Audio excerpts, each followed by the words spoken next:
한양 근교의 한 양반께 기이한 소문이 돌기 시작했다.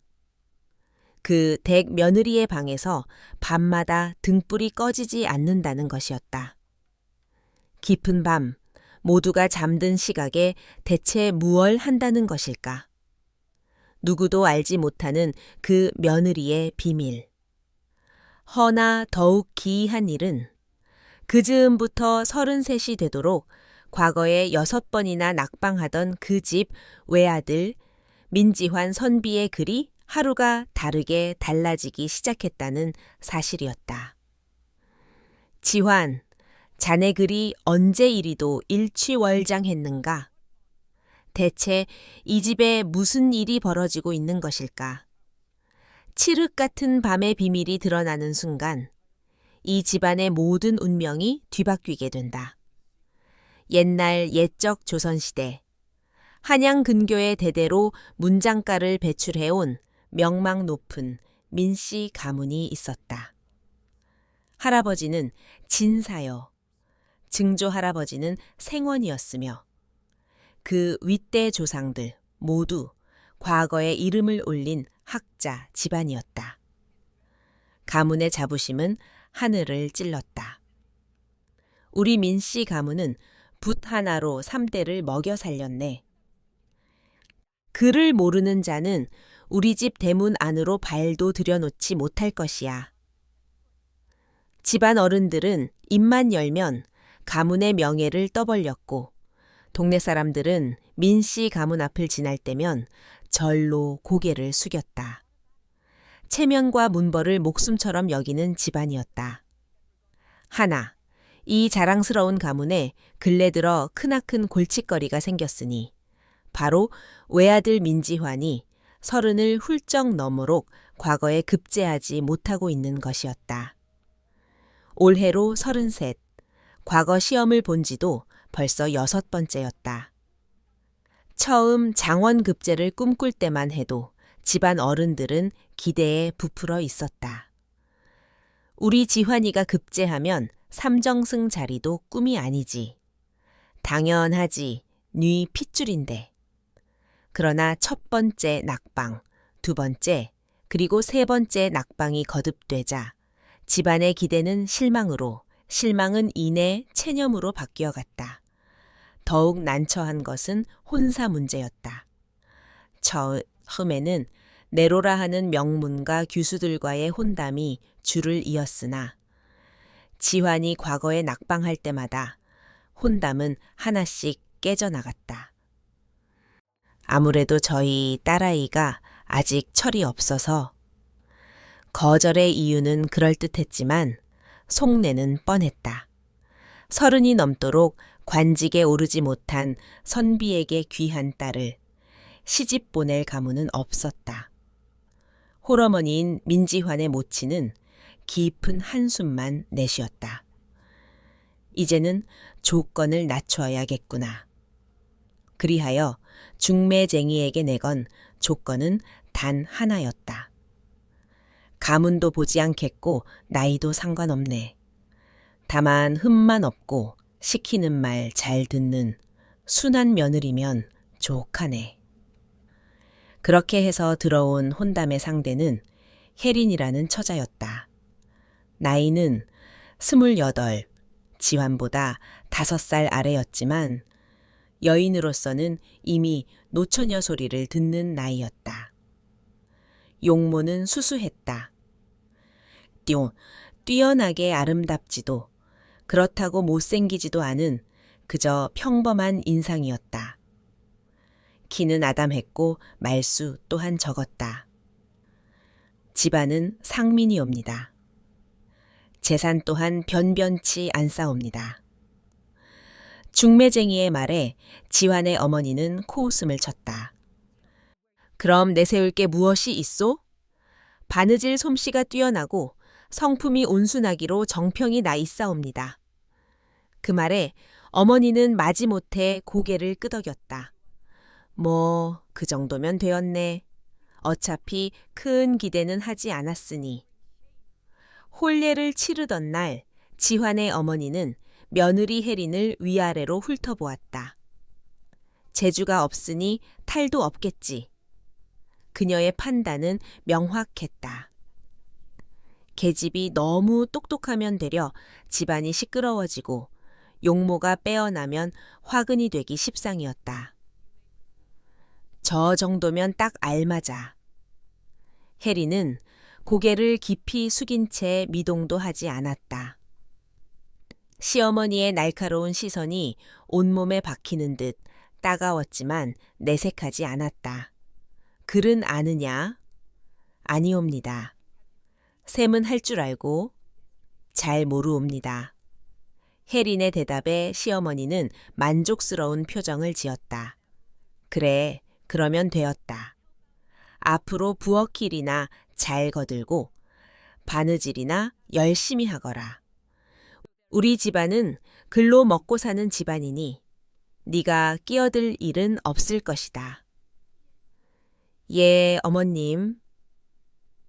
해리는 더욱 깊이 고개를 숙였다. 시어머니는 며느리를 그저 부엌일을 거두는 사람쯤으로 여겼다. 중요한 것은 오직 아들이 과거에 급제하는 것, 그것뿐이었다. 집안 분위기는 얼음장처럼 차가웠다. 남편 지환 또한 아내에게 별 관심이 없었다. 서로가 서로를 어쩔 수 없이 받아들인 차선책쯤으로 여기고 있었던 것이다. 시집 온 지 한 달이 지났다. 해리는 그림자처럼 조용히 살림을 돌보았다.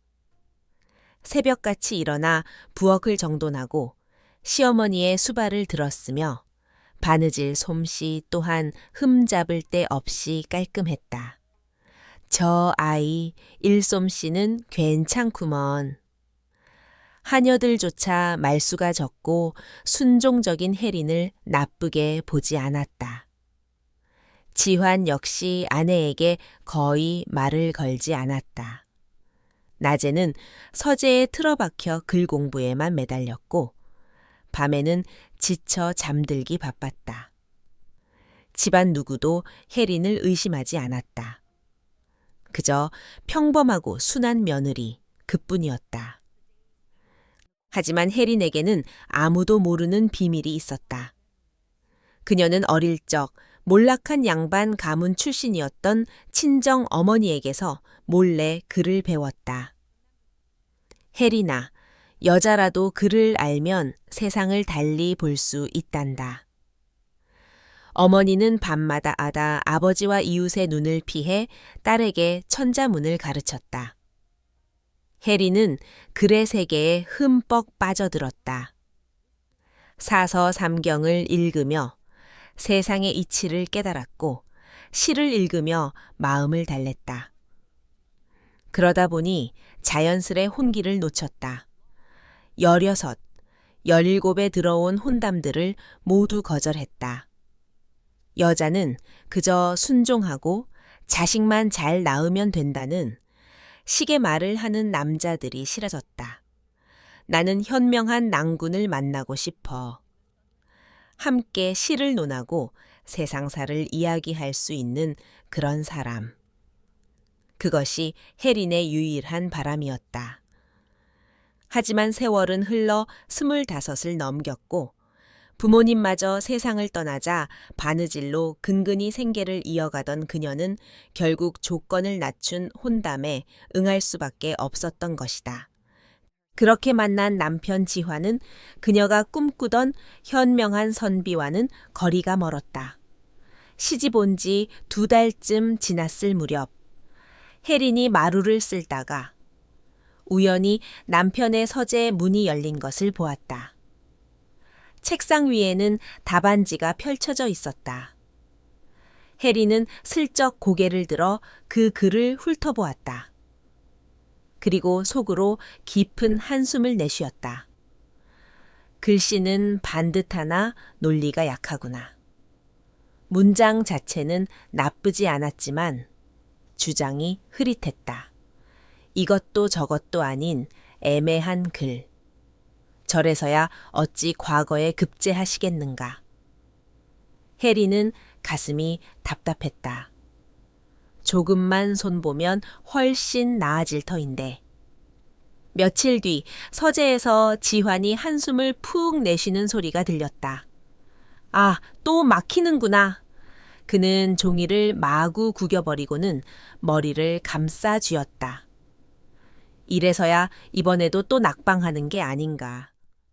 부엌에서 그 소리를 듣던 해리는 가만히 입술을 깨물었다. 저분은 재능이 없는 게 아니야. 다만 방법을 모를 뿐이지. 그날 밤 해리는 마당을 정리하다 쓰레기통에 구겨진 종이 한 장을 발견했다. 남편이 낮에 버린 답안지였다. 사방을 살핀 그녀는 조심스럽게 그 종이를 주워 폈다. 촛불 아래에서 글을 읽어 내려가던 혜린의 눈빛이 점점 진지해졌다. 역시 여기가 문제로구나. 서로는 그럴듯했으나 본론으로 넘어가며 주장이 흐려졌고 결론은 힘이 없었다. 이 부분을 이렇게 고치고 저 문장은 저렇게 바꾸면 혜린의 머릿속에서 수정된 문장들이 샘솟듯 떠올랐다. 손이 근질거렸다. 당장이라도 붓을 들어 고쳐 쓰고 싶었다. 하지만 혜린은 그 종이를 다시 구겨버렸다. 안 돼. 여자가 더군다나 남편의 글을 고친다는 것은 있을 수 없는 일이야. 그날 밤 혜린은 잠을 이루지 못했다. 이대로라면 저분이 평생 과거에 급제하지 못할 터였다. 방향을 잘못 잡아 헤매는 남편에 대한 연민이 싹텄다. 이튿날 밤 남편이 깊이 잠들기를 기다린 혜리는 조용히 일어나 서재로 향했다. 심장이 세차게 두근거렸다. 책상 위에는 오늘 쓴 답안지가 놓여 있었다. 그녀는 빈 종이를 꺼내 남편의 글을 베껴 쓰기 시작했다.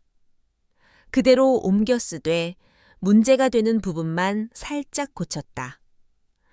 주장을 명확히 다듬고 논리의 흐름을 매끄럽게 바꾸었으며 결론을 더욱 힘있게 마무리했다. 한 시즌쯤 지났을까. 혜리는 고쳐 쓴 답안지를 남편의 원본 옆에 살며시 놓아두고 조용히 방으로 돌아왔다. 다음 날 아침 서재에서 지환의 놀란 목소리가 터져 나왔다. 이게 어찌 된 일이람? 부엌에서 밥을 짓던 혜리는 귀를 기울였다. 내 글이 이토록 나아질 수 있단 말인가? 지환은 밤새 누군가 고쳐놓은 답안을 보며 감탄하고 있었다.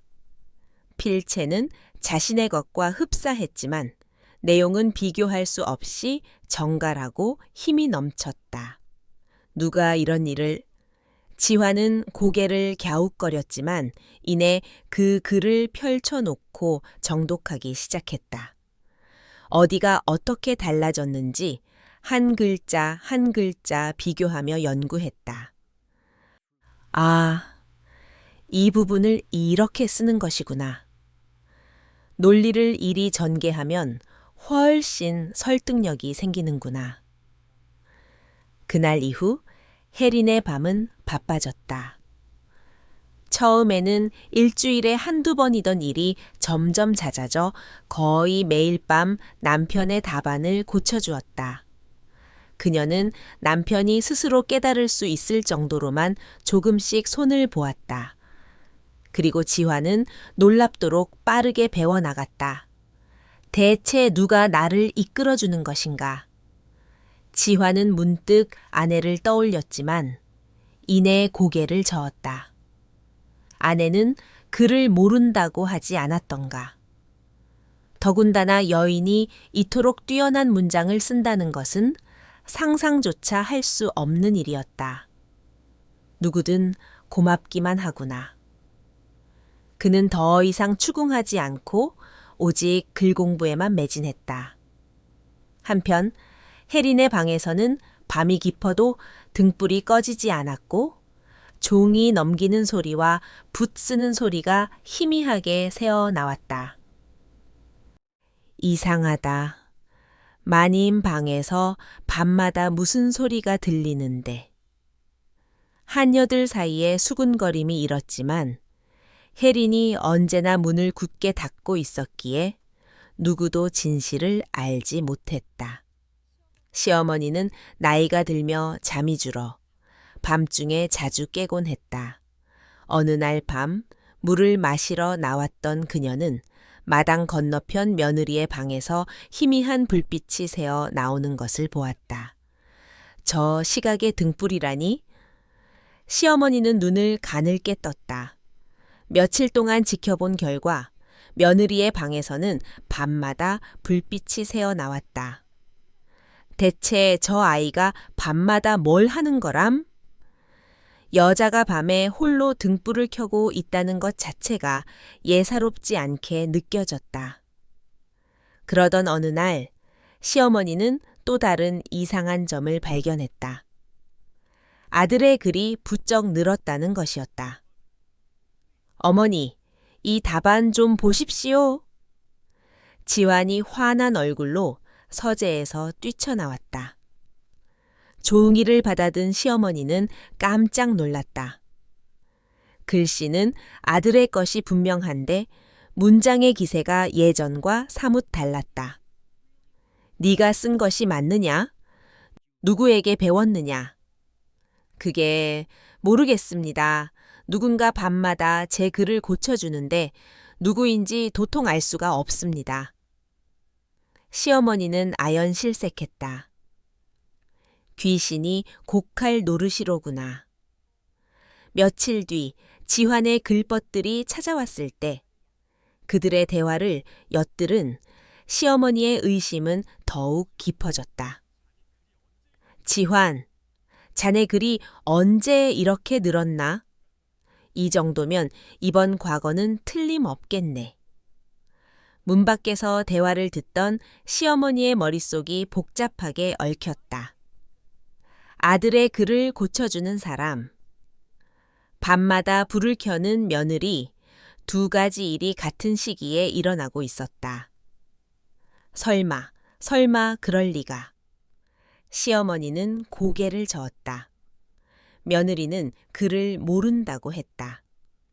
여인이 글을 안다 해도 저토록 뛰어난 글을 쓸 수는 없을 터였다. 하지만 의심은 꼬리를 물었다. 그러던 어느 날 저녁, 설거지를 하는 며느리의 손을 본 시어머니는 숨이 멎는 듯 했다. 가늘고 긴 손가락, 검지와 중지 사이에 희미하게 박인 굳은 살. 그것은 바느질하는 손이 아니라 명백히 붓을 쥐었을 때 생기는 자국이었다. 아니야, 그럴 리 없어. 시어머니는 애써 부정했지만 의심의 씨앗은 이미 걷잡을 수 없이 자라 있었다. 그날 밤 시어머니는 결심했다. 직접 확인해 봐야겠다. 보름달이 환한 밤, 온 집안이 잠든 고요한 시각. 시어머니는 살 얼음판을 걷듯 발소리를 죽여 며느리의 방으로 다가갔다. 방문 틈으로 여전히 불빛이 새어 나오고 있었다. 그녀는 숨을 죽이고 살며시 창호지에 구멍을 뚫어 안을 들여다보았다. 그리고 그 순간 시어머니의 눈이 휘둥그레졌다. 혜린이 책상 앞에 단정히 앉아 붓을 든 채 글을 쓰고 있었다. 옆에는 지환의 필체로 쓰인 답안지가 놓여 있었고 혜린은 그것을 한 글자 한 글자 고쳐 쓰고 있었다. 붓을 쥔 손놀림은 한치의 망설임도 없이 유려했고 그 모습은 마치 수십 년 글 공부를 한 대쪽 같은 선비와도 같았다. 시어머니의 머릿속이 하얗게 비었다. 며느리가 글을 안다니. 아니, 아는 정도가 아니라 아들보다 훨씬 뛰어나다니. 그 순간 창밖의 기척을 느낀 혜린이 고개를 들었다. 혜린과 시어머니의 눈이 정면으로 마주쳤다. 혜린의 얼굴이 백지장처럼 하얗게 질렸고 시어머니 또한 말을 잃었다. 비틀거리며 뒷걸음질 치던 시어머니의 머릿속에 온갖 생각이 소용돌이쳤다. 나를 속였단 말인가. 그런데 저렇게 훌륭한 그를 자신이 며느리를 어떻게 대했는지 떠올랐다. 그는 아느냐? 부엌일이나 잘 거들거라. 철저히 무시하고 하찮게 여겼던 며느리가 실은 아들보다 뛰어난 학자였다. 내가 무엇을 멸시해왔던가. 얼굴이 불처럼 화끈거렸다. 그럼 혜리는 왜 그 재주를 숨겼을까? 답은 뻔했다. 드러내는 순간 쫓겨날 것을 알았기 때문이다. 여인이 그것도 남편보다 뛰어나다는 것은 이 집안에서, 아니 이 조선 땅 어디에서도 용납될 수 없는 일이었다. 이 모든 것이 내 탓이구나. 시어머니는 가슴을 쳤다. 어머님. 혜린이 떨리는 목소리로 불렀다. 쫓겨날까봐, 벌을 받을까봐 두려워하는 며느리의 모습에 시어머니는 차마 입을 열 수 없었다. 그때 어머니, 소란에 잠이 깬 지환이 달려왔다. 무슨 일이십니까? 어머니의 시선을 따라 방안을 본 지환의 눈이 커졌다. 책상 위에 놓인 자신의 답안지와 아내가 고쳐 쓴 답안지. 내 글을 고쳐주던 사람이 바로 내 아내였구나. 그 순간 시어머니는 그대로 쓰러지고 말았다. 이튿날 아침 정신을 차린 시어머니의 방에는 지환과 혜린이 뜬 눈으로 밤을 새우며 곁을 지키고 있었다. 시어머니는 혜린을 물끄러미 바라보다 입을 열었다. 앉거라. 사실대로 말해보거라. 혜린은 무릎을 꿇고 모든 것을 고백했다. 죄송하옵니다. 드러내면 안 될 줄 알았사옵니다. 여인이 글을 안다는 것을, 더군다나 남편보다 나은 글을 쓴다는 것을 이 집안에서 용납지 않으실 줄 알았사옵니다. 혜린의 눈에서 눈물이 흘렀다. 저는 현명한 낭군을 만나 함께 글을 읽고 세상을 이야기하고 싶었으나 혼기를 놓치고 말았사옵니다. 혜린은 남편 지환을 슬쩍 바라보았다. 지환은 얼굴이 붉어진 채 고개를 숙였다. 처음에는 실망했사옵니다. 허나 이 집안의 며느리가 된 이상 제가 할 수 있는 일을 해야겠다고 생각했사옵니다. 서방님의 글을 보았을 때 서방님은 재능이 없는 게 아니라 방법을 모를 뿐이라는 것을 알았기에 돕고 싶었사옵니다. 이름 없이 조용히 그저 이 집안이 다시 일어서기를 바라는 마음으로 방 안에 무거운 침묵이 흘렀다. 한참 뒤 지환이 입을 열었다. 부인. 그의 목소리가 떨렸다. 나는 알고 있었소. 혜린이 놀라 남편을 바라보았다. 처음에는 몰랐으나 한 달쯤 지나자 짐작이 갔소. 밤마다 당신 방에 불이 켜져 있는 것을 보았고 내 글이 달라지는 것을 느꼈지. 확신한 것은 보름 전이었소.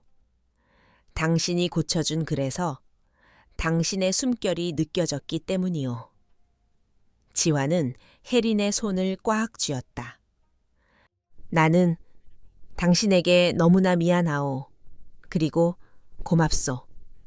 당신이 아니었다면 나는 평생 내 못난 글재주를 한탄하며 살았을 것이오. 당신은 나의 스승이오. 혜린의 눈에서 뜨거운 눈물이 주르륵 흘러내렸다. 시어머니도 눈물을 훔치고 있었다. 얘야, 아니, 혜린아. 내가 너를 너무 함부로 대했구나. 용서해 다오. 이 어리석은 시어미는 겉만 보고 속을 보지 못했다. 앞으로는 너를 이 집안의 진정한 며느리로 대하마. 그로부터 석 달 뒤 과거 시험이 열렸다. 지화는 이제 혜린과 함께 머리를 맞대고 답안을 준비했다. 진정한 동반자가 된 것이다. 시험 당일, 지화는 자신감에 찬 얼굴로 시험장으로 향했고 며칠 뒤 합격자 명단에 그의 이름이 올랐다. 온 집안이 경사로 떠들썩했다. 잔치가 벌어지고 축하객이 몰려들었다. 부엌에서 조용히 음식을 준비하던 혜린의 손을 잡고 지화는 손님들 앞으로 나섰다. 여러분, 제가 오늘 일이 급제할 수 있었던 것은 모두 이 사람, 제 아내 덕분입니다. 사람들은 웅성거렸지만 유하는 그저 아내를 보며 미소 지었다. 아내는 제 가장 훌륭한 조력자요. 그날 밤 유하는 혜린에게 말했다. 앞으로 내가 관직에 나가 중요한 문서를 쓸 때마다 가장 먼저 당신에게 보여주고 조언을 구하겠소. 세상에는 알리지 않되 우리 둘만의 비밀로 말이오. 혜린은 미소 지으며 고개를 끄덕였다. 세월이 흘렀다. 지화는 관직에 올라 능력을 인정받았고 그 뒤에는 언제나 혜린의 지혜가 있었다. 시어머니는 혜린에게 집안의 모든 실권을 넘겨주며 진정한 안주인으로 존중했다.